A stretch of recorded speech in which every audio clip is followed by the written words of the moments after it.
Ayan ka na naman, Daddy Rod. Kung ano na naman mga masasamang sinasabi mo at mga pahit na lumalabas sa bibig mo. Kaya ka nagkakamali eh. Ano mga sinasabi mo eh. Yan tuloy. Masasayang ang tattoo mo, Daddy Rod. Tandaan mo yung Daddy Rod. Eh alam mo, kakausapin kita, tropa. Ikaw, Daddy Rod ah. Ayusin mo ng buhay mo, gago ka. Wala ka. 31 years old ka na, tapos until na wala ka pang asawa. Ayusin mo buhay.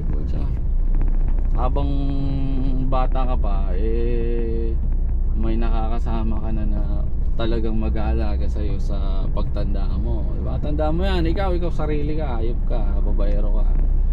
Kaya ka tangin na sesermonan ko to. Ikaw Daddy Rod ah. Ikaw tigil-tigilan mo na yung pangbababae mo, maniwala ka. Ayop ka. Babayero ka masyado. Tigilan mo na yan. 31 years old ka na, Daddy Rod. Tandaan mo yan.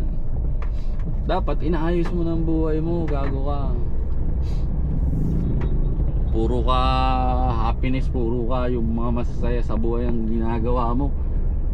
Tapos di mo na napansin, may mga nasasaktan ka na, hayop ka. And then ano pa pwede kong sabihin sa'yo, Daddy Rod? Basta magbago ka ng buhay, puta. Ang sarap ng tahimik na buhay, buong pamilya.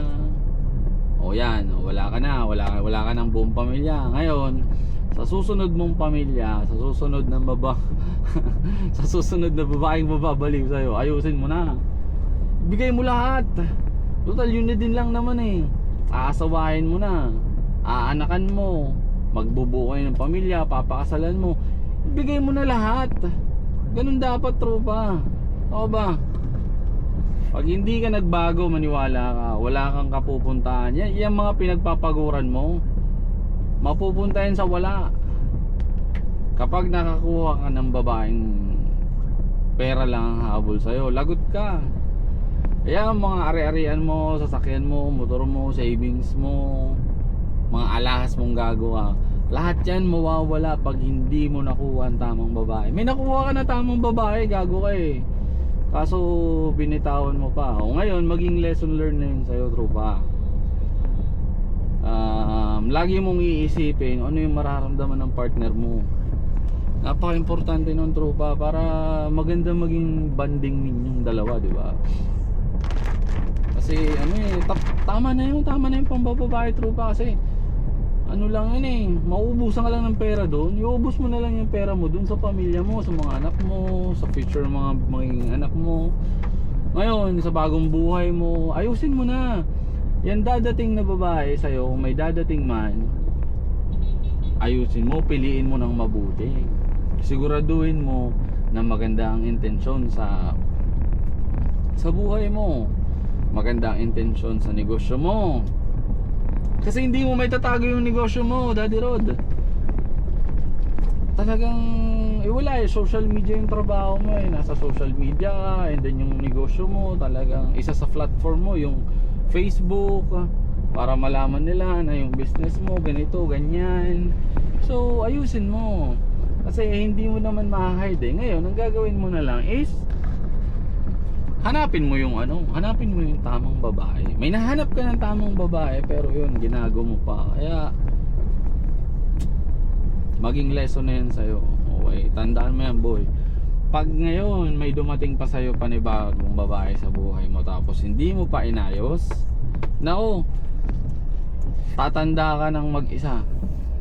Yung mga anak mo hindi ganyan na, nako, wala, ewan ko lang kung mahalin ka pa ng mga yan.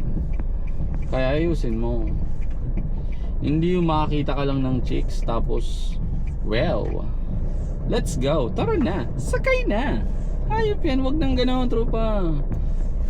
31 years old, dapat alam mo na yung gusto mo sa buhay. Alam mo na yung kung ano yung para sa'yo, at dapat ano yung dapat mong ipagpatuloy, diba? Good luck. Sana naman may natutunan ka sa mga maling ginawa mo sa past. magbago ka, magbago ka. Gago ka eh. Kaya, pero hindi pa naman huli ang lahat.